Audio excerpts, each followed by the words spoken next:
Let's In the get this words market of watch up. Jake, it's time for real talk. Real talk. Time. Real talk. Let's go. It's real talk time. Alrighty. So what do we got lined up tonight?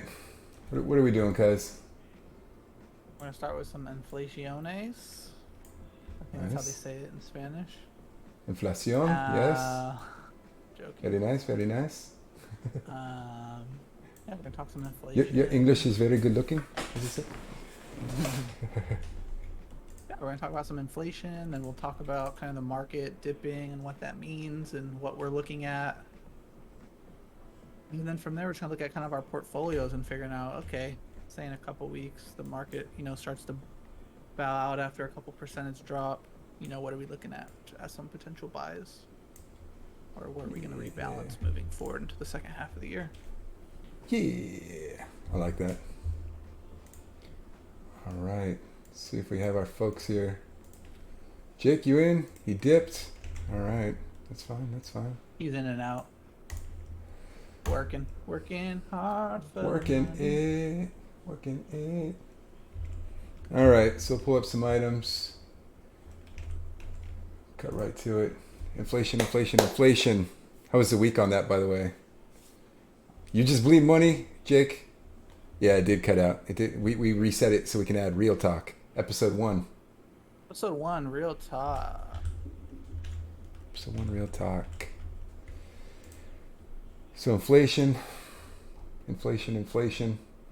Which graph do we have up? What are we looking at here? Where do we want to start the conversation? I know you had some graphs. Maybe we can start with the graph that I have. I'm sharing just I'll do the 25-year chart. Yeah, I'll pull up a secondary graph right now. It's kind of showing. I feel like I'm just bleeding money. Yeah. I think we all are. I'm not gonna say I told you so, but I did. But I've been warning y'all forever. I said end of July, everybody. We'll be careful around the end of July. Second half of July. were we careful? That's why I open up a bunch of shorts on the market. And so we'll see if they continue to pay off. If they move in the way I think they're going to move, I should make about 20% in the next couple of weeks. So, Ooh. But anyway, let's talk about that here in a little bit. Yeah, I want to hear about that here in a bit. So on my chart, I'm not sure if you have the screen up yet, but Yep. I'm just sharing maybe my stream's not updating. Maybe I gotta refresh. Oh yeah, I had to refresh. That's weird. Got you up. So this is just showing like this is like a 25-year chart. Actually, let's see if we can go max. Okay, this is a little bit better. So we're showing, this is just a long-term chart. I believe this is inflation. Yep, this is inflation numbers.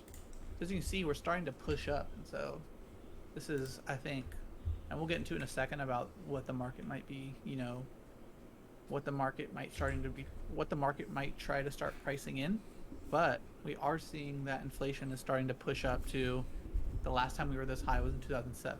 So after basically from 2007, really since 1990, I think the Fed has been doing its best to try to keep inflation and interest rates as low as possible, just to help growth. When you really look at the U.S. economy and why it's grown so much, the two things you can look at is low inflation and low interest rates. When you have low inflation, then and more towards deflation, technology is really cheap to produce because the materials needed to produce that technology is really cheap.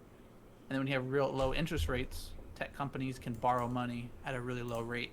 So that basically produces exponential growth in your economy. And so that's what the U.S. has been doing for a long time. The Fed's like, how low can we keep this? How low can we get it?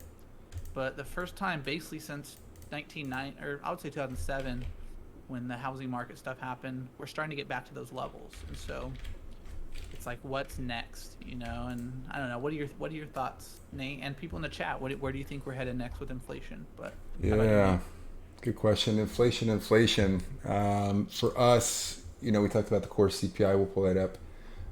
Is that currently what you have up? It's a little. I have. For some reason, it's a little pixelated. Yeah, let Yeah, me see if it's I can good. make my screen quality a little bit better. You good? Is that the core CPI we have up? This is inflation rate, but it's very similar. It's basically the same as CPI. Okay, got it, got it. Yeah, Yeah, they're very inflationary similar. rates.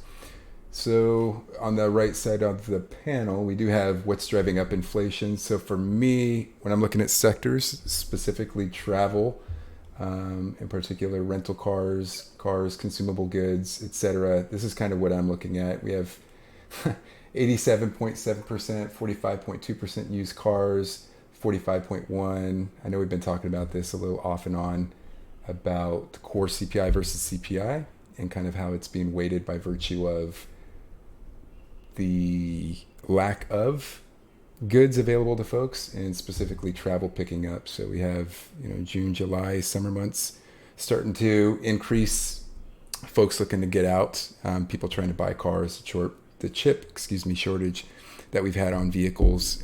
The fact that Hertz is now coming back looking to buy up vehicles doesn't help either. And I know a lot of people are getting top dollar for their vehicles that they're trying to sell either on Craigslist or even at dealers at this point. So we're seeing that driving it up. And so, yeah, I'll pause there for a second. I see you pulling some other items up for us to take a peek I'm at. just looking through more of the expectation around inflation. But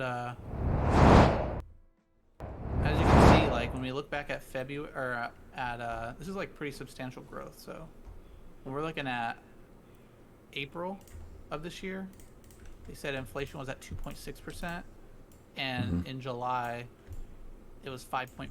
So it doubled in 2 months. And so the question on everybody's mind, and basically inflation's been higher than the Fed has expected. Like they've under forecasted everything so far. And so the main question I think on everybody's mind is, where's inflation headed from here? Like, are we going to continue to go higher? Are we hitting the peak of inflation? I personally think, it's hard to tell because you don't really know how, but I still see demand pretty high. I don't see demand wavering in the short to intermediate term. And so when you really think about inflation and consumer price index, which are really closely correlated and based on how we compile the numbers as a nation, but when there's a shortage of things and there's a high demand, that basically increases that's I would say the main cause that makes inflation higher. And so in my mind, I don't see demand going anywhere. I still see people wanting to buy as many cars. I see people wanting to travel all over the place. People are driving. Obviously, you have the Delta variant that might be impacting a little bit, but as of today, people are driving more than ever again. People are flying. People are buying cars. People are eating out, so food costs go up. Like, there's a shortage and the demand isn't going anywhere. So in my opinion, I think it was back in April or March, I said that I think inflation CPI would get somewhere between 6 and 10%, and I still believe that. It's getting towards, and I think it's looking like maybe 6-7% at the max in my opinion. I think the Delta variant eventually is going to start causing a little bit of pain in terms of demand. It's going to slow some things down a little bit, but I do think we're going to have, I think we can hover around this 5 to 7 range, maybe even through the end of the year, in my opinion. What do you think, Nate? And anybody in the chat, what do you guys think? Do you think inflation is going to stay around for the rest of the year? Oh, yeah. I don't think it's going to be inflation? transitory. Yeah, I don't think it's going to be transitory as much as folks are anticipating it to be. It's going to last the rest of the year. I've seen reports that say 2022, 2023. But depending how they quote unquote want to taper, I'd be very curious to see how the market responds to that even. But there's such a high demand, and I'm a little worried about the Delta variant coming through. As we know, there's shortages in supply chains. We'll talk about that in a little bit with transportation. There's some articles I definitely want to reference in this regard. But yeah, I think it's going to stay for the foreseeable future, probably till the end of the year. People are going to kind of get the travel bug out of their system before we get shut down again. I'm assuming that's gonna happen at some point to some degree. Yeah, what do you think we're like? The numbers are at about 5-point-something%. Do you think we're gonna go much higher? You think we're kind of hitting the peak? Curious to your thoughts. Yeah. I think Five's a good number, I would say, good, quote unquote, given the circumstances, but I wouldn't be surprised if we went higher. I think there's a lot of speculation in the market, and we're seeing the rotation of folks looking at bonds and T-notes and some other items to put their money in. And I just heard on CNBC the other day that folks are now looking at REITs to start putting their money in because they don't know what they don't know. And the volatility, VIX, is crazy on Friday. We could pull that up in a little bit and kind of talk about the volatility in the market. You did? Well, there's nice. so the UVXY is Right. basically the VIX that you can trade, and so I bought some of that on before it started popping as another hedge against volatility. It's come a couple weeks, but Yeah, pro shares, pulling that up right now. Yeah. but yeah, I think Nate brings up great points around. We could definitely could see a little bit more inflation coming up, and this is an article I brought up that I found kind of on the point of inflation, and Janet Yellen came out this past week and said, obviously she's kind of known for being a little pessimistic, but she's saying she's expecting that the U.S. economy will see several months of rapid inflation. What that means, only time will tell. But so I think Yellen's really smart, even though she is a little bit bearish on things or a little bit maybe negative on things. She's a smart person, and she's had a lot of experience in the Fed and in that positions of having a lot of economic impact on how policy changes. So she definitely knows what she's talking about. And so she's saying several months, but then she says prices ultimately will fall back to normal levels, and cited markets-based inflation long-term expectations to remain in check. So she's kind of saying, I think things have got a little hotter than we thought, but eventually they'll come back. And so I think what's interesting is, and I'm curious your perspective, Nate, is how long do you think we have to see 5 to 6% CPI and inflation numbers before the Fed tapers? How do you think? Because what Powell keeps saying is it Powell? Yeah, Powell keeps saying is Jerome Powell. He's like, we're not going to make a decision until we know for sure what's going on. Essentially, is what he's saying, and so that's why they're letting things run the course, because in their minds we're still seeing a lot of transitory inflation. So they're considering gasoline, housing prices. They don't really mention as much. They're saying that prices are going up there, but like oil is something that they think is very transitory. And so they're kind of staying on the sidelines, say, okay, we're not going to do anything with rates yet. We're not going to do anything with tapering, and tapering just means pulling back on the amount of money that they're spending. So they're buying mortgage-backed securities and notes and things like that, like T-notes, what Nate mentioned, bonds and things like that. But I'm curious what you think. Yeah, I'd be very keen on oil in particular. So I'm leveraging one of the stocks for oil in particular. I'm buying into because there is going to be a demand. The barrels were, I don't know what they closed at this week, but at one point they were 70. They were talking about possibly them going a little higher or lower depending on OPEC and OPEC plus and that whole snafu or debacle of not getting everybody at the table. So I think that's a huge either impediment or adding gas to the fire, depending how you look at it, so to speak. And so, I mean, you have South America countries kind of holding back. Who's willing to step forward in terms of the oil? I think that's its own issue or concern. But I'm buying into that a little bit. I think it's going to spike a little, specifically when we're talking airlines and people wanting to get out and about. But apart from that, yeah, I'd be very curious to see how Jerome Powell responds and reacts to, because it's also the banks that are going to be looking at applying pressure to the Feds to see where they're willing to flex a little bit. And I say flex in terms of, are they going to keep the quantitative easing? Are they going to taper off? We've seen what happened last time when they were doing quantitative easing. They satiated the demands of the banks, essentially saying, we'll continue as long as we can. We'll hold on to everything we bought instead of selling off. And as they marched forward, and in fact, this gal Yellen was there right after Bernanke. So it's interesting to kind of see this come back around full circle where Yellen is kind of yelling at folks saying, hey, do this. And Jerome Powell is kind of in the driver's seat saying, no, let's take this nice and slow, kind of see where it takes us. The economy is this is the epitome of capitalism. Let's see where it takes us, and we'll respond accordingly. So I think there's a very interesting dynamic between that right now and how folks are going to respond. And the market included banks, the mortgage-backed securities. What are we going to be looking at in the next year? And so I'd be very curious to see the down payments. There's a lot of buyer's remorse. I'm going to sidetrack here a little bit because I know we were talking about housing for a little bit, and it's a very important market, specifically when we're talking mortgage-backed securities. There's a lot of buyer's remorse. I'm very curious to see what the numbers are in terms of people being able to afford down payments is one thing, based on the Biden money, we'll call it, stimulus coming through. And then the reoccurring monthly costs it's going to take for people to continue owning their home, because as appreciation occurs, property tax increases, expenses increase.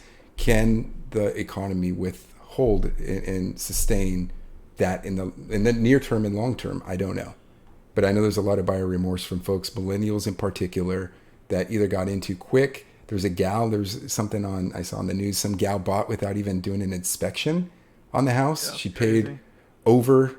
She paid over what the asking price was, skipped the inspection just to close on the house and have it. Come to find out, she had a bunch of issues going on in the house. Insane. And said she would never recommend that. Yeah, of course not. You expletive there. Why would you? And so I can tell you from firsthand experience, just closing on a house recently on investment property, I'm glad I did the inspection. I know what I have to pay out apart from for maintenance and so forth. But I'd be very curious to see how the market responds in the next few weeks and months. And depending how, FOMC and those folks decide to move forward, specifically with the Delta variant coming back. So I'll pause there. I think you bring up good points, and just bringing up a couple more. That's the wrong page, I think, actually. How we doing? You said. I see you. I'm curious your guys' thoughts. Anybody in the chat? What do you guys think about inflation? Do you guys think it's headed up anywhere more? You think it's gonna cool off from here? Yeah, I'm going to bring an additional point. I think for inflation in particular, transportation supply issues, the chain supply issues. That screen up right now for you. Yeah, I just popped it up. Yeah, we good. That's another one. Yeah, Levi's. So we got a couple things happening here, folks. Supply chain issues. Double. I won't say a comment there. There's a joke somewhere in there. But 40% of all containerized freight flowing from the United States arrives and departs from Los Angeles and Longport beaches and ports. So you're thinking West Coast, the other's Texas, the other's Florida, East Coast, going directly to connect to the other continents. So this is pretty interesting, just trying to figure out where things are going to be headed. And this one, this one's 2021. There's another one I'll pull up here in a bit, but just the impact that this has, it doesn't seem like a big issue, but I think we all know.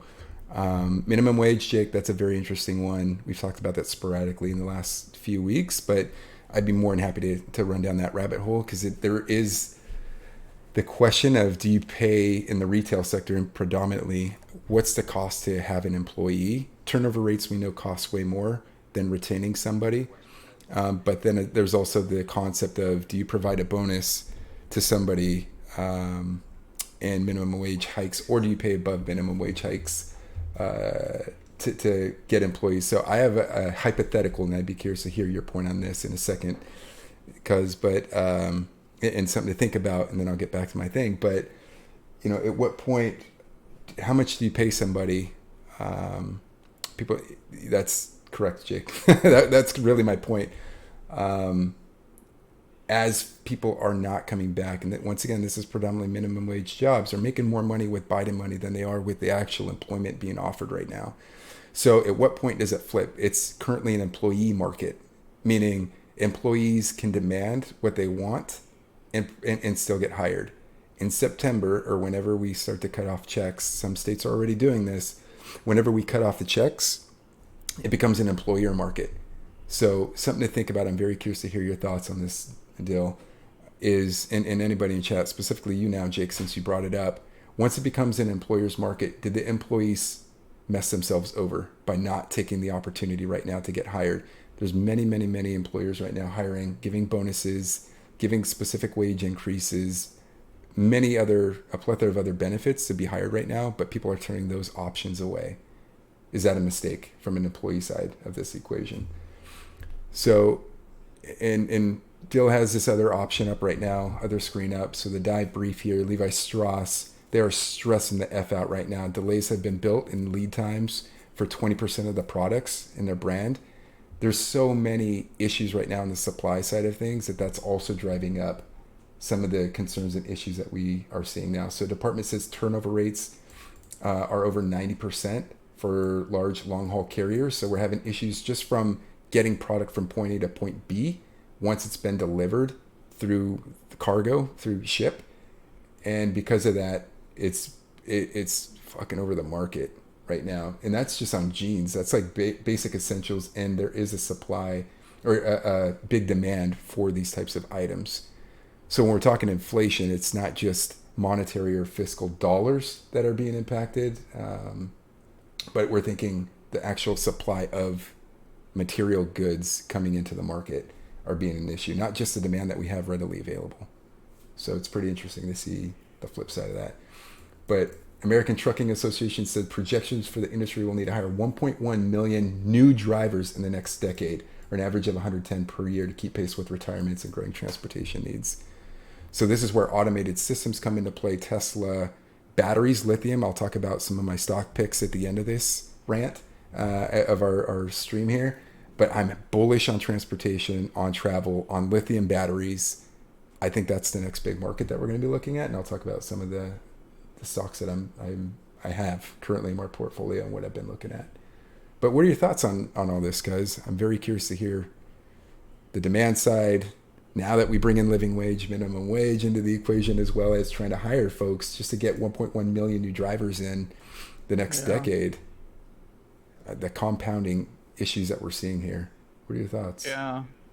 I mean, I think it's definitely interesting because you have a lot of dynamics. So as you said, like we have, I would say there's so many industries that are experiencing shortages on employees. So like, I know the airlines are having a big issue, and they're continuing to have a big issue for pilots. Like they don't have enough pilots for flights, and so there's less flights, which makes flights more expensive. Right here with Levi's, like obviously they're having supply issues, which means that the price of jeans go up. So you're seeing a lot of issues that don't seem like they're going to be fixed very soon, which is that, when we go back to the inflation part, like that means that cost of things are going to stay up for longer than we're expecting, most likely. You think about supply issues, like supply chain things don't get worked out in a month. They don't get worked out in 2 months. These are things that can take 6 months to a year to 2 years to really figure out. They're entire systems that are going through a big shock, and that shock goes in many waves and it lasts for a really long time.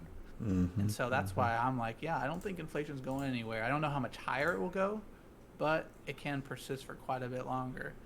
I think the big question mark is unless they extend it again, when unemployment benefits start to wean off from the federal government. So a lot of states have already cut off, like there's some states that have kind of been getting some scrutiny lately because they are cutting off their state benefits and only giving people federal benefits, a way to save money through states, and they're getting a little backlash. But when September comes, federal benefits are being cut back to where they were prior. And so what does that mean for inflation?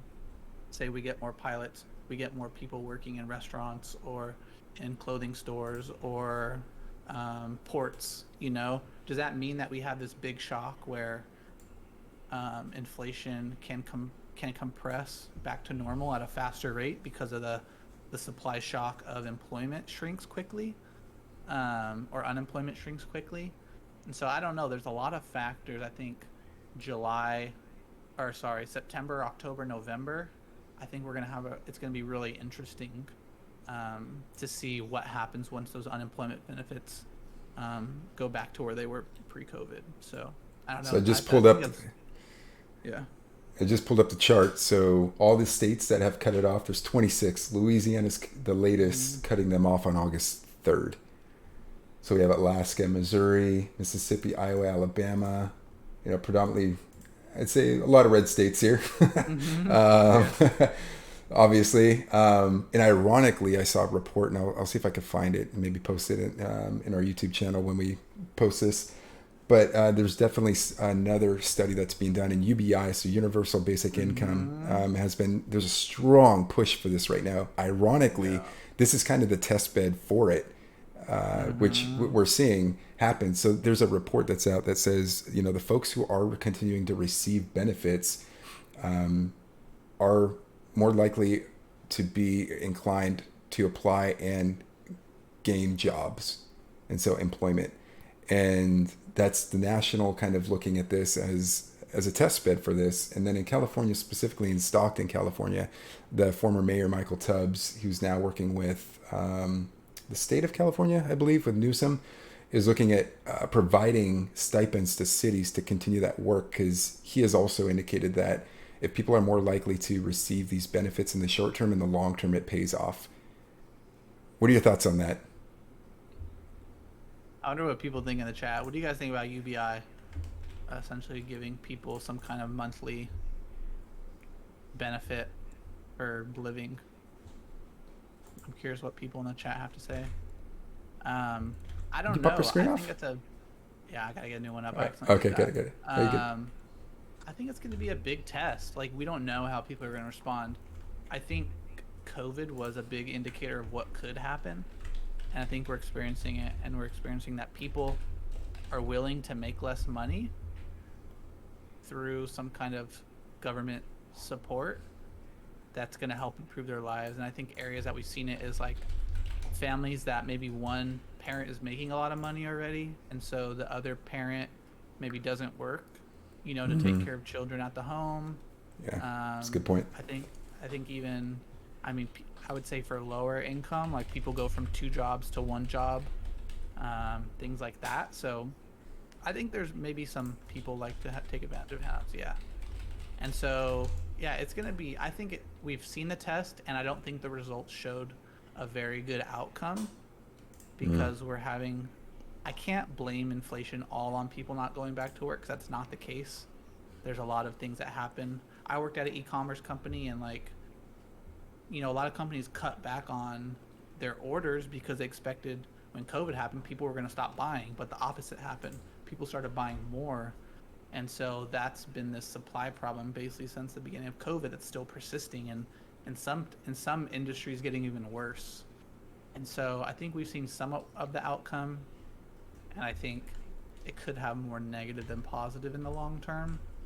But you really have to break it down by, I think there's too many categories to say it's bad for everybody. I think some people benefit from it more than others, and then some people change their life habits, which has a negative impact on the economy, and some people change their impacts that have a positive impact on the economy. So it's really hard to say it's good for everybody or everything, every situation. But that's just I know that was kind of a side conversation on the UBI stuff, but I think to bring it back on the point a little bit, I know, Nate, you talked about some investments that you're looking at. So with the potential like inflation persisting for a little bit, or even say in 6 months we still have high inflation and the Fed finally decides to taper or raise interest rates, are there any trades that you're positioning yourself for those current scenarios of inflation or potential tapering and raising of interest rates?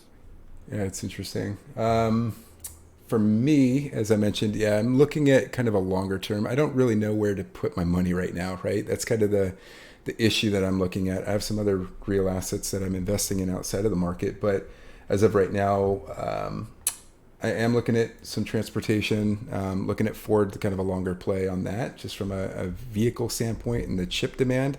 I've looked at some of the other chip makers and specifically for vehicles and other devices, but I haven't seen anything that really warrants me to want to hop in with both feet yet. But for me, I'm looking at a couple different tickers right now. We've been long holders of LLKKF, which is lithium. I'll bring that one up. And Brian, yeah, thank you. And then another one, AMSLF, and that's mining for cobalt. So really, we're thinking longer term right now, because either these stocks are being overlooked These are OTC stocks, by the way, so they're being overlooked or maybe just not um, heavily invested in quite yet. But I see these as kind of a longer term 2-3 year play right now, while folks are focused on other items like meme stocks, growth stocks, or some other types of value stocks. I'm kind of looking at OTC right now, putting some money into that for the time being. So there's some there that I'm looking at. Dividend stocks, definitely. I know we've talked about SDIV being one of them. That's a monthly dividend stock. That's dropped in the last few weeks, month Like now. down about $1, Yeah, it's dropped a little bit, so I'll probably doing which is some. about 7% decrease over the last month and a Right. half. Yeah, and that's super dividend that we've been spying on a little bit. And then Monthly some dividend. REITs. Yeah, monthly dividend. And then there's some REITs that I've been looking at, specifically in New York. I have mixed feelings about this because of the market trying to come back, but I've been keeping close eyes and kind of dollar averaging cost down towards some of these items. So MORT, that's one that I've been paying close attention to, and NYMT. Yeah, 1874 currently for that one.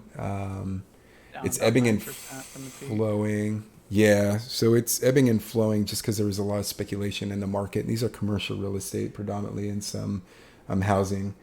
Um, but I've been looking at commercial, and in fact, I've been looking into predominantly manufacturing, some biotech spaces, warehouse Is my specifically. screen blurry the whole time?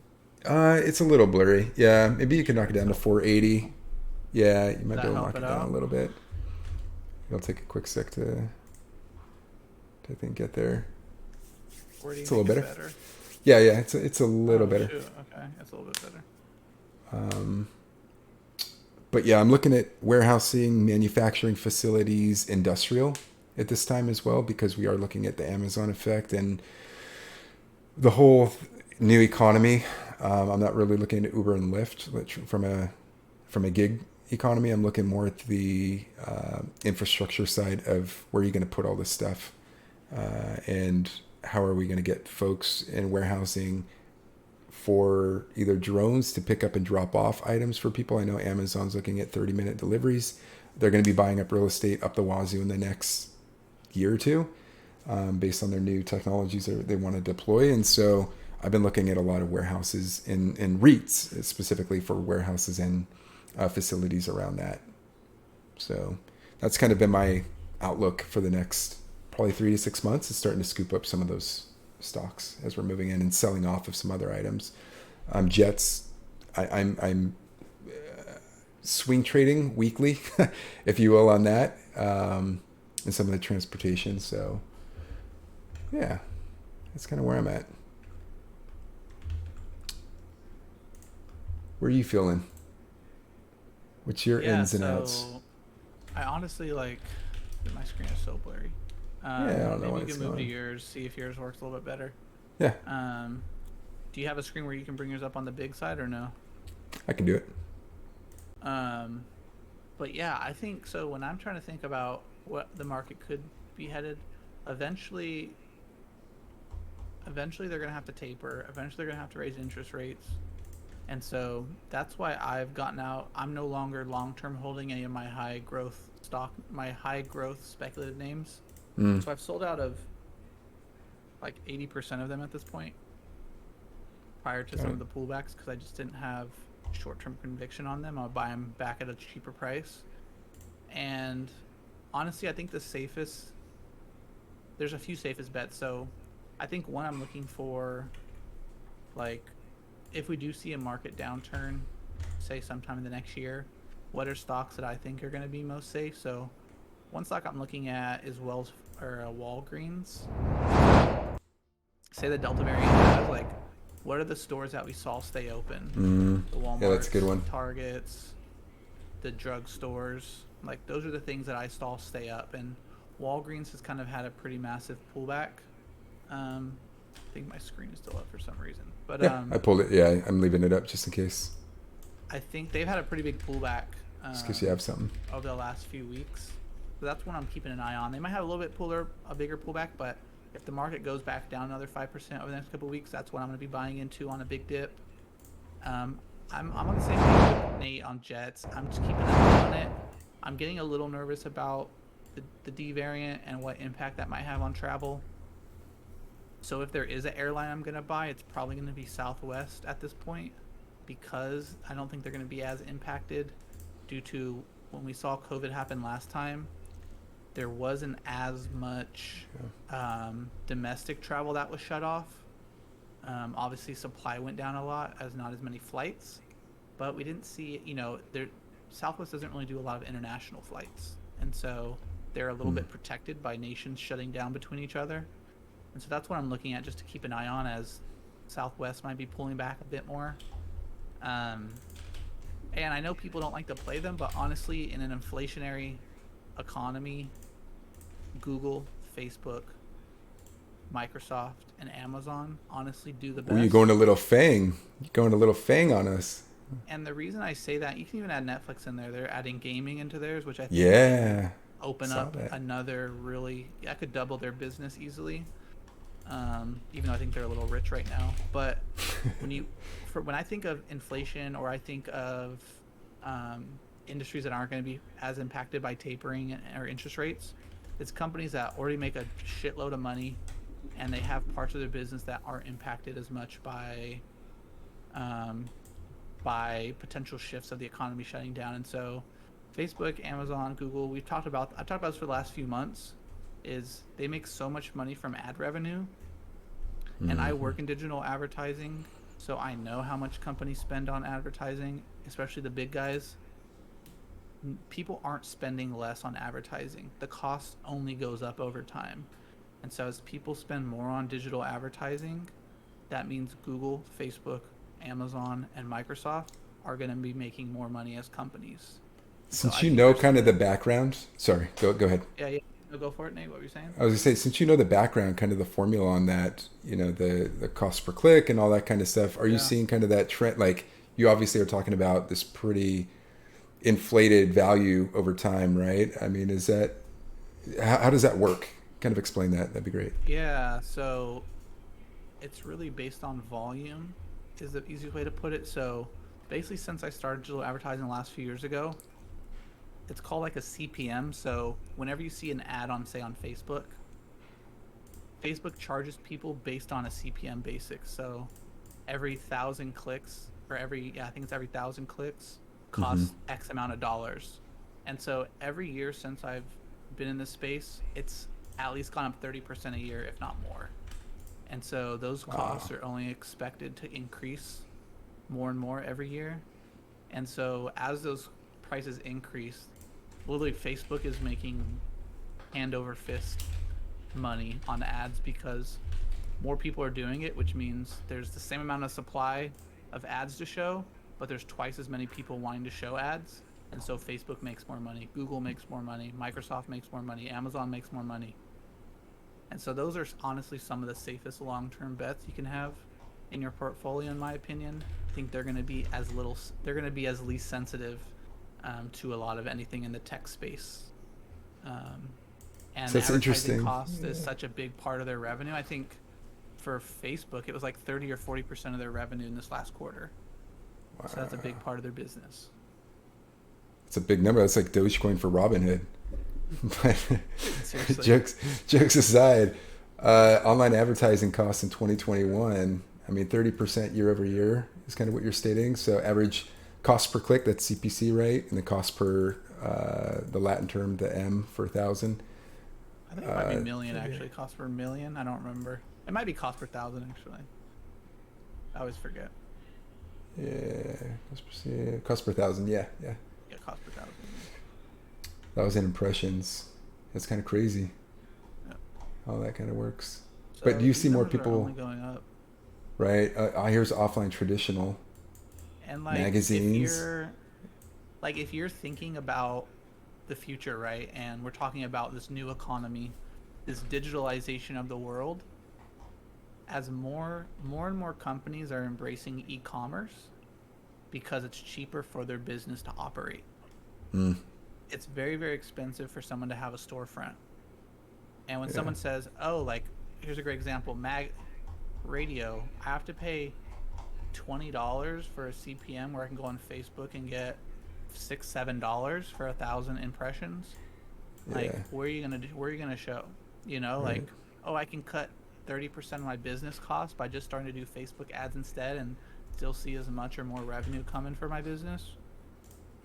Like, these costs are only going to go up, and as the economy comes to digitalize itself, then these companies are making, if the FANGs are making more money, anything that has ad revenue and a successful platform, they're going to continue to make more and more money over time. Like, I feel like we're only in like the third inning of the digitalization of the world. Like, just wait till we're in the 8th inning and like 70% of businesses are e-commerce. Just think about how much money Google, Facebook, Microsoft, and Amazon are going to be making on ad revenue. It's going to be ridiculous numbers. Right. Not to get too philosophical, but you brought it up. I'd be very curious. The fourth industrial revolution is kind of this new AI, Internet of Things, all of this kind of like virtual reality, augmented reality type stuff, right? Physical, digital, and really biological worlds collide. So it's pretty interesting. Looks has ties to VR. Yeah, Oculus. Facebook. Yeah, they're heavily invested in this stuff. They see that as their next big move. Yeah, definitely. And that's where it's all going to be going, right? And then you're going to be paying for in app purchases with crypto, right? That's probably going to be how it's going to be in 10, 20 years or however long it takes to adopt all that. Theoretically. Theoretically. Pretty interesting stuff. But we went pretty deep on inflation. I think that's a good turning point to the next topic. Yeah. Pull. I do want to bring this chart up though, because bring it up real quick. I'd be remiss if I didn't, because this is something that's very important. This is day by day. 2019, 2020, 2021. Yeah, just to give folks insight, as we are ramping up. Walgreens, I think, is a very good pick. I overlooked that one because I did want to pick them up, to Jake's point. I did want to pick them up earlier on because they were getting involved in the COVID vaccinations and being the site, CVS included, and Walmart for that matter, a few others. But yeah, 2021 travel, I mean, just looking comparable to 2019, off by 600,000 that day. But I mean, compared to last year, you can imagine what that revenue growth is considered for, airline travel or vehicular travel, as we've talked about on that. Curious to see July 4th. Oh, they got murdered, like 1.6 versus 2.7. But that was going to be supposedly one of the biggest years. They did top out here, though, on the first second. People wanted to get the F out of here and go see family and friends. So it's just something kind of interesting to point out. Yeah, it's good data to see how travel continues. This is something we should definitely keep an eye on for these airline investments. See how travel changes over the next couple of months. Yeah, definitely something I've been looking at. And I believe, if I'm not mistaken, the business travel makes up like 40% of the revenue of airlines. So if offices aren't coming back, and I've heard like JP Morgan, some of these other bankers are like, I could do 4 business meetings on Zoom. I don't have to fly to 4 different cities every day. It's a new city. That's 4 days I don't have to go visit other places. So I'm curious to see how this is going to affect long term. Airlines are going to have to get creative if this is going to be the new future. So I agree. That's the biggest reason I'm bearish on airlines. I've been talking about it for a while, but I was bullish. Was the biggest red flag for me. Yeah, and I was bullish, especially for this summer. But I think Delta's going to knock us out of the sky. Unfortunately, I don't think we're gonna get that far. But the sell-offs. Why is the market selling off? Fears around COVID variant. Pop up the our CNN article here. Yeah, with our friend Gupta. What do you guys think in the chat? Why do you think the market's selling off? Let's enjoy the show. Cheers. Oh man, where's this ad coming from? I said one. Looks like we got. I'm sorry for the random ad. Where's that coming from? Oh. It was a CNN video. Sorry, folks. Ad revenue. We need that ad revenue. Yeah. So COVID vaccination rates are down. Do we think the Delta variant is having an issue on this, folks? What's the sell off for? What are your thoughts on that? Because earnings seasons. I mean, we just had J.P. Morgan, all the big banks coming out. I haven't seen that. How did that end up? I didn't even get to check it this week. Did you have a sneak peek at What is it? the earnings reports from all the big banks and stuff? I haven't even Yeah, they all killed taken a earnings, peek actually. at that. Okay. Yeah, they all killed earnings, but a lot of the stocks went down. And so a lot of Yeah. people are a little confused by that. There's a lot of speculation around earnings. I think the biggest, so for basically all companies, like there's a lot of optimism around earning or companies killing earnings. But a lot of people are starting to worry that maybe we're hitting this quarter is the best quarter that we'll get moving forward. That from here, people are saying, oh, we hit deflation. You know, we're going to hit deflation in Q3 or Q4, which would, that impacts growth. And when you have less growth, companies' earnings are smaller. And so there's a lot of talk and chatter going around that maybe we're going to see the economic peak in this quarter. And that's why I think that's having a lot of impact on why maybe people are not responding to earnings that well and selling off, even though great earnings are being seen by companies. And this is how I've had to. It doesn't make much sense, but this is how I had to have had to train my brain about looking at the stock market. Is where do I think the stock market's going to be in 6 months? And that's the investments I'm going to start making. Because think about, so when COVID happened, we had this big sell-off, and then obviously the federal government probably supported a little bit and helped the market go up. But people were looking a year out, and we were starting to see this demand pick up, and people are like, the big money, the hedge funds, there's like, oh my gosh, I'm getting this amazing discount, and we're expecting demand to get back to where it was a couple years ago pretty quickly. Right. And we've seen that over the last year. And so in my mind, I'm starting to think, okay, where are we going to be at 6 months from now or 12 months from now? And people are starting to feel that we're hitting peak growth right now. And you've talked about this in several of your videos too, right? Your RSI. Like, what's your gut telling you? RSIs, we oversold? Well, it's overbuying? Yeah, it's really hard because when we look at the markets honestly have not been that great for the last 3 months. But the only companies that have really been doing amazing outside of the random ones here or there are the Apples, the Googles, the Facebooks of the world. Like Zoom. If you go on, like if you look at any of the stocks that did well during COVID, if you look at them now, they're down 50-60%. Like go to Zoom, yeah. They're down like 50% from their high. While Google and Facebook have been hitting new highs. And so the market hasn't been doing that well, even though the indexes are at all-time highs. Like, go to any popular names from retail. Go to PLTR. PLTR is a super give me one. Mark, name. give me one. Guys, give us some like, names. These are I'm names that curious. have been super popular, and they've sold off tremendously over the last few months. And so Yeah. the big names that I mentioned that I think are going to continue to do well are somewhat hiding not a great market. And I've talked about this for a while on the stream. Right. The market's not doing as good as people think it is right now. So this is interesting. Your initial question, yeah. But, Yeah, that's good. RSI, like relative strength index. Yeah. You've been charting this out quite heavily in your videos throughout the last couple of weeks, and so we've been seeing kind of it ebbing and flowing depending on industry. And feel free to pull it up. We have your mini screen up. But PLTR pretty interesting as well. I think so. The Compound had a really good talk about this, or maybe it was the other podcast with Chamath and them.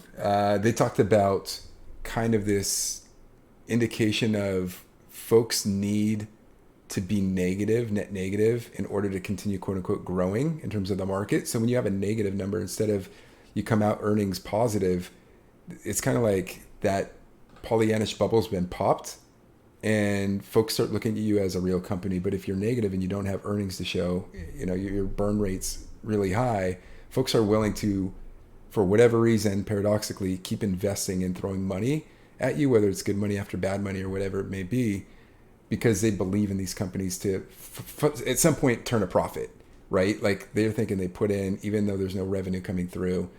I think we're starting to see a little reversal on that, to your point, right? This article right here from Yahoo Finance, revenue growth needs to accelerate for a company to turn a profit anytime soon, I think is an indicator of that. People are like, man, we can't be too bullish on these companies that may or may not work out at this point. And I think there's a trend reversal starting to happen a little bit here. Plus all the freaking IPOs that are coming out this year, like people are looking at the 600 plus, right? Like now I get to pick what I want to invest in. I don't have to invest in the 200 that are limited here this year. I have a plethora of options plus SPACs plus all these other alternatives. So yeah, I think that's very fair to say. 100%. Yeah, when we talk about like inflation is it's good for high speculative names because of growth. It's bad for them because it costs more money. Like technology costs more money when there's inflation, which means these companies are it's going to be even harder for them to grow. And so there's I think a reason why all these names have pulled back so severely is there's a lot of concern about inflation or about tapering and interest rates. And I guarantee you, as soon as the Fed says, you know what, we're tapering, and by 2022 we want to be back to this level, or 2023 we want to be back to this level in our QE, and when they say, okay, you know, we're accelerating our interest rate plan, you know, we're not gonna, you know, we no longer want to be at 3% by 2025. We want to be there by 2022 or 2023. As soon as they start saying this, all these high growth names are going to get even more demolished. Yep, I think some of that expectation is already getting worked its way in, because I mentioned before, people look at what's going to happen in the next 6 to 12 months, and that's how they invest. And so people are already looking in to predict these things and the high probability that they might happen, and that's why I think you're seeing a pullback in a lot of these speculative names in the market, along with, you know, all the other things going on. But yeah, I can definitely I'll do some charting just to kind of like, okay, technically speaking, how is the market looking and where it might be headed in the near term. So I've been kind of chirping for, you know, the last, oh my gosh, my screen is so blurry, isn't it? Yeah, it's okay. I don't know why it's like that. Like there shouldn't be anything that's making it that blurry. I don't really have that many programs up. Is it better to keep it at 480? Can you guys see my screen or no?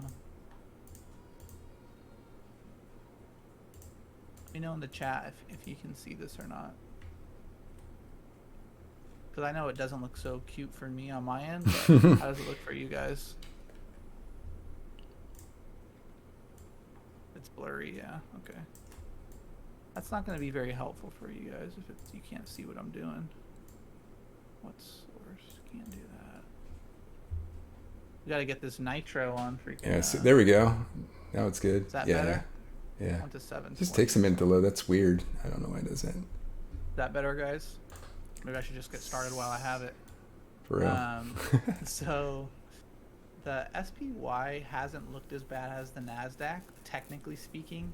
So when we look at RSI, there's a couple things we look at. So one is that we're still in a bullish phase as long as RSI stays above 50. Whenever RSI is above 50, we're in a bullish phase. As you can see, the correlation between going up and this staying up in this range. But as soon as we start hitting this overbought, that typically coincides with a pullback in the market. And so as you can see, after many months of kind of hovering right here and some pullbacks, we got right to the edge of overbought again. And so that was telling me, along with some other factors, that some kind of correction was happening in the market. Was gonna happen in the market. And so when we look back, we haven't had more than like a 2 to 5% correction since back in, when was it? Back in September. That's the last. This face economy is going to grow from around $350 billion. And so that was a big thing to me, is like, okay, we're getting overbought again. That's a big deal. And we haven't had a big correction in almost a year now. We've only had these small pullbacks. And so that's why I was thinking, like, one of the many reasons I was thinking, okay, we might be headed for a little bigger pullback here in the market. over the next end of July as this was getting more into that overbought range. I think the pullback in SPY probably won't be as drastic as the Nasdaq, because the Nasdaq's overbought quite a bit more. You get my rate indicators up here. So get to the weekly chart. What was it, the 100-day? I gotta remember, I was charting this earlier, but I don't remember. Oh yeah, okay, so when I always look at moving averages to try to figure out where the market might be pulling back to, along with support and resistance lines. And so it's blurry again. Is it blurry for you, Nate? Yeah, a little bit. I don't know why it does that. We'll wait it out, but I'll just verbally talk to you guys. So I've been looking based on my trend lines. I've been seeing some where right now we're testing a couple more short-term trend lines. And we had a really big red candle. So we had an indecision candle, which was a little bit of, we don't know where the market's going. This indecision candle is going to really see the next day. Whatever candle happened that next day is probably going to tell us the short-term direction for the correction. And we saw a really big red candle. So that really big red candle is potentially telling us that more downside is headed. And so when I kind of, I'm assuming somewhere between a 5 to 7% correction, maybe up to 10 if things get really nasty. But when I kind of look at all the lines coming into the end of July, I'm seeing a pullback somewhere back to 405 to 415 range. That's the pullback. It's too blurry so you guys can't see what I'm looking at on the charts, but that's a range to keep an eye on for the SPY. Somewhere between 405 to 415 if we continue to see red candles come in. So hit your alerts. There's really, really big support around that. So the last big pullback that we had hit 405, and then the last pullback we had a couple weeks ago hit 415. And so those are going to be two really big supports, and it's probably going to choose one of those or in that range to pull back. On the daily chart, we have the 100-day moving average at around 410, so it's right in that range as well. And we have some really long-term trend lines showing that it's somewhere in that 405 to 415 range. So that's kind of what I'm looking for on the SPY. I think the screen's still blurry, which sucks, but when we look at the NASDAQ, we're way overbought when we compare the two. So the RSI on SPY got to about 70. The RSI on the QQQ got to almost 80, which 10 doesn't feel like a lot, but that's actually quite a bit. The last time RSI got that high, we had somewhere between a 6 and 13% pullback in the market. I still think unless something really crazy happens, like COVID shuts everything down again, I really don't think that we're going to have a massive pullback yet. There's been so much strength lately that I think that's going to, even though I still think we'll get, like I said, somewhere between a 5 and 10% correction, I think that it's going to not be as drastic as it could have because there's been so much bullish momentum yet, and I don't think that sentiment's gone yet. But for the QQQ, you still can't see my chart, but things to keep on your radar is I think somewhere between 345 to 335 is probably going to be the pullback range. And a couple reasons why is 342 was the last all-time high that we had recently before we broke out to the upside, so there's going to be a ton of support there. And then we have the 100-day moving average at 335. And so look over the next couple of weeks for those two support lines, and that's when I'm going to start considering buying into things, when I see it come back to those two spots for the SPY and the Qs. So I'm going to be looking at the Walgreens. I'll be looking at potentially Southwest. I might be even looking at like a Facebook or Apple to buy a little bit into. And some of my more speculative names I might buy into for a little bit of a push higher. like CHPY PT, which is charge point. I think they might get a little boost, maybe a 10-20% move off this market correction. And then DM is one that's had a really big pullback, and that's one I'm going to be eyeing as well.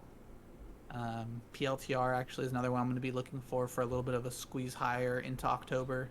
Again, maybe 10-20% as they pull back in the next couple months, I think a little bit more. So I think you're going to have a chance to load up on some things. So look for those price points in the charts as an area to start considering buying into some names. Cool. Now you look at the pretty now graph. Yeah, it's like, fuck, now that I like fucking feel my Went guts. through it all. Yeah. But yeah, there's 100-day, and then this is where we broke out before, which is around 442 or 342. So those are the two areas. I think the 50 days around there too, if I remember correctly. Yeah, the 50 day at 342 and the 100-day is at 333. So somewhere in that range, I think we're probably going to get a bottom. But that's all I'm going to share on the technical side. I think a couple other things that we had brought up. Obviously, we've already talked about code quite a bit, so I don't think we need to dive more into that. We talked about some stocks that we already want to buy into, so we kind of told you guys already that on the inflation. So Jake had a really good question What did he say? that I do want to discuss here. I'm gonna minimize your screen a bit. How big of an impact have retail investors made on the market? So I just pulled up this Wall Street Journal article. In June, so-called retail investors bought nearly 20 billion of stocks and ETFs on a net basis. Yeah. So the highest it's been since at least 2014. So that's pretty interesting. And it outdid the first meme stock frenzy in January. So instead, individual investors have grown a number. More than 10 million new brokerage accounts have been created. I would say most of those have been through Robinhood. I can't remember what the stats were on that. Compound did a really good kind of breakdown of Robinhood about some of that, but pretty interesting numbers to see. This part here shows have fallen 28%. June Dogecoin has drawn 67% from its May record. So I'm curious to see what these retail investors, including us for that matter, are looking at repurposing our gains from. I would assume there's been some gains. There's people holding the bag, obviously. But it shows that a group is nearly 70% confident will keep rising over the next 3 months. So there is that. Investors piled in, for example, on electric makers, cannabis stocks. We've talked a little bit about cannabis. But yeah, I'd be curious to see what these folks do. This was July 5th. This article came out, so. But yeah, good question, Jake. I haven't actually looked into that a whole lot until recently myself. So, hey, Mana, good to see you pop in again. What up, Ma? You missed some of the topics for coming in and out, but we're still talking. Yeah. So.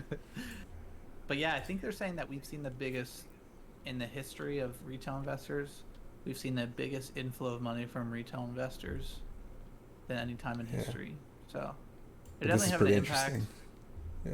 I still have a bias that retail, and I think retail investors impact, but big money is really what dictates the market, and I still am that bias until maybe something crazy happens in the future, but it definitely had an impact. You can tell meme stocks, like, welcome back, man.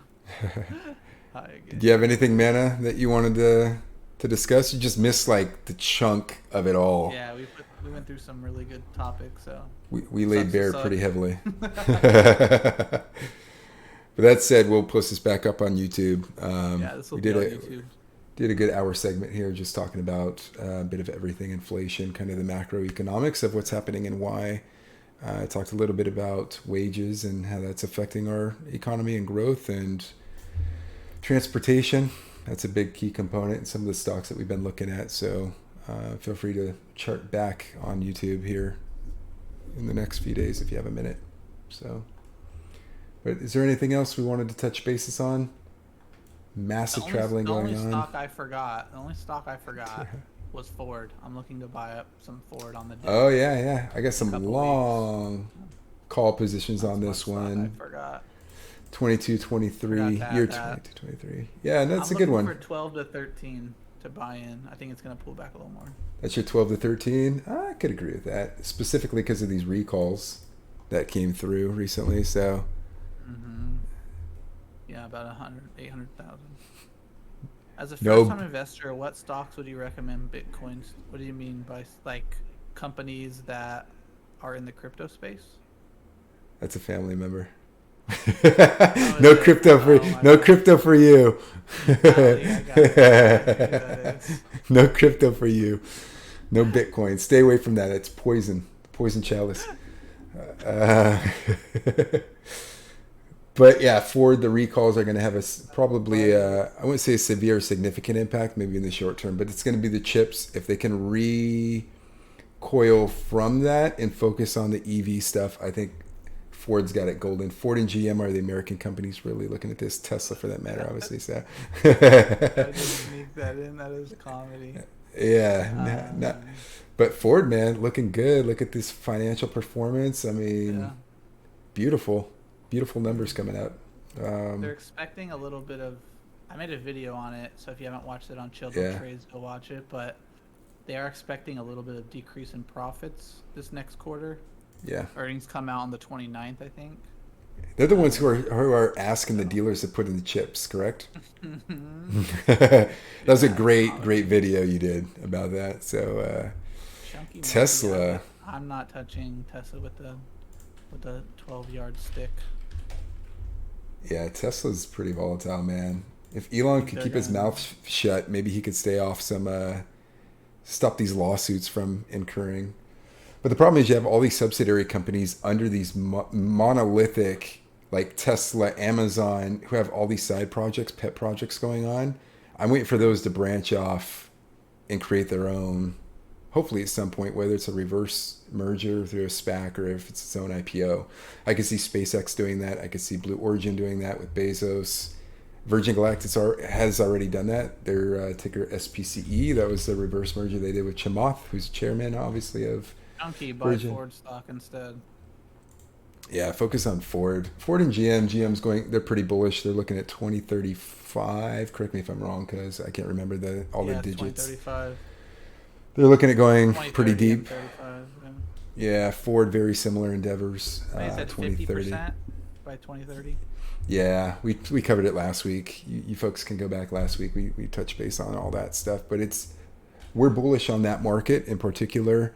China's pretty interesting, and we're not going to get into that whole thing. But China between Xpeng, yeah, that's a good one. But Xpeng, Dylan's been looking at this for quite a while now. We've been talking about it every week. It feels like so. Rates going down. How much lower can they go? Yeah. I mean, are we talking which rates? I'll say I closed on a house on an investment property. 4.625 was the rate that I got from an investment property, from a mortgage standpoint. But And yeah, how much? Way lower if you bought like a bigger property too, probably. Yeah, Wasn't that partly due to how small of a? Yeah, and I mean, I went in at under 150K, so I mean that was small, minor risk though. 3.822. You got time, Jake. I got 3 active call options on Ford right now. One for the same call option that you just said, 3.1822. I have one later that year, and then I have one January 23. Actually, I have 2 in 23.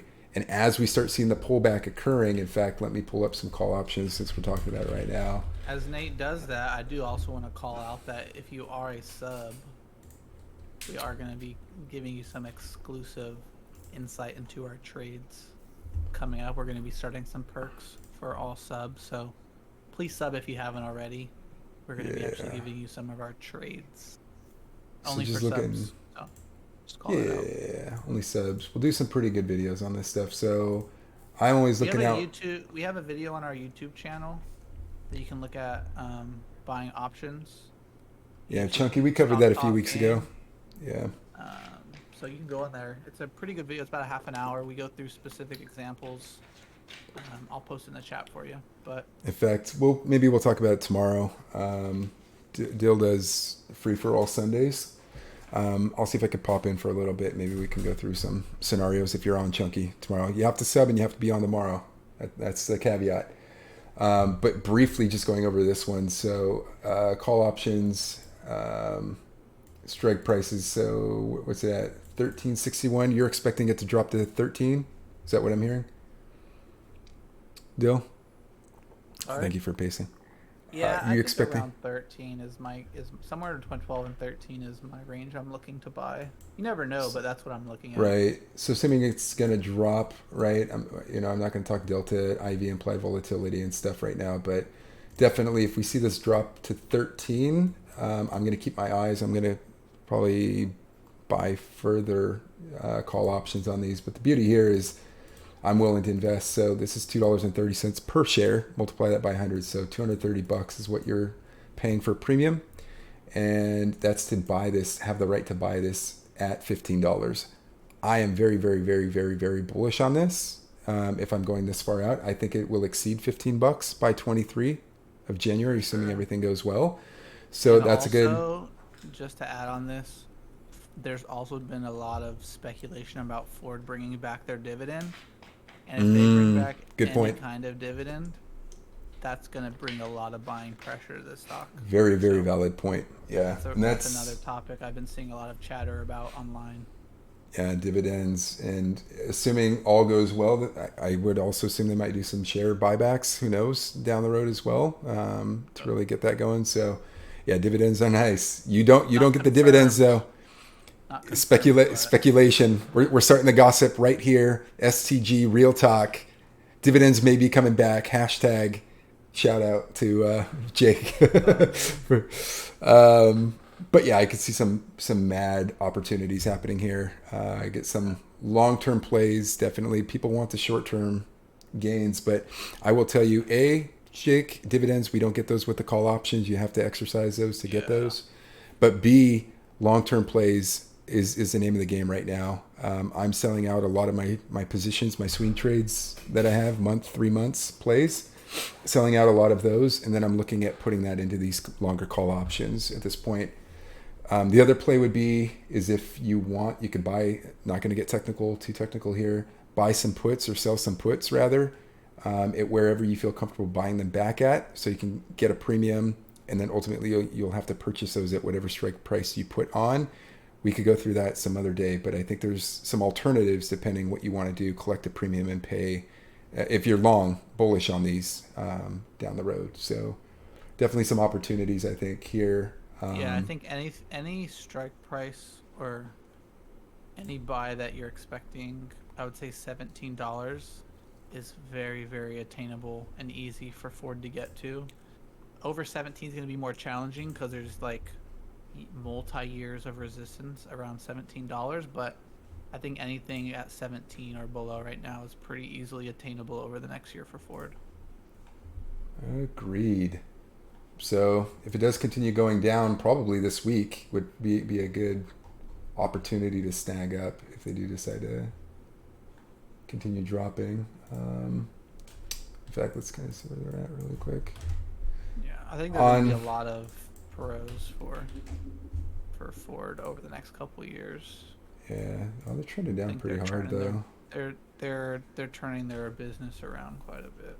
Yeah, absolutely. And we'll look at institutional investors and stuff. I know. Yeah, they're down a couple bucks.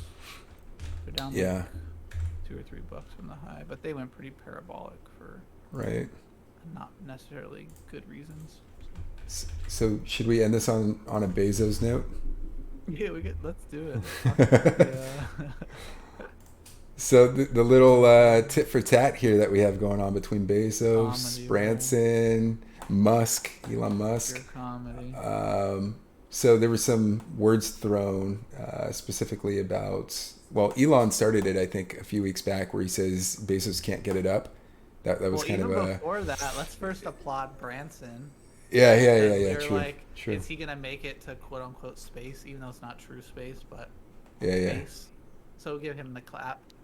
Yeah, he deserves it. He deserves You're it. the first I don't even think he's a CEO. First astronaut. First owner. The first owner to go into and commercialized astronaut. Zero, whatever it's called, yeah, zero gravity or but they're suborbital space. And so there's this kind of cool chart here, actually, that explains this a little bit. Zoom into the blurriness of the graph here. I'm going to hide your little graph there. But do not buy SPCE stock. I'm not a financial advisor, but my educational advice perspective would be not to buy that stock. Yeah. So it's interesting. So they're going roughly 50 miles up into the space. I think theoretically, or technically rather, it should be 62 miles up to be considered space, is what they say. But anyway, 100 kilometers up, they shoot up, they come down, and so they got a landing pad and capsule landing. So this is the plan for the Strat for the Bezos crew. He's looking at 6 passengers, I think, is what I've heard. I think he did get out of his seat, Jake. I thought I saw another video of him floating around a little bit, but I could be wrong.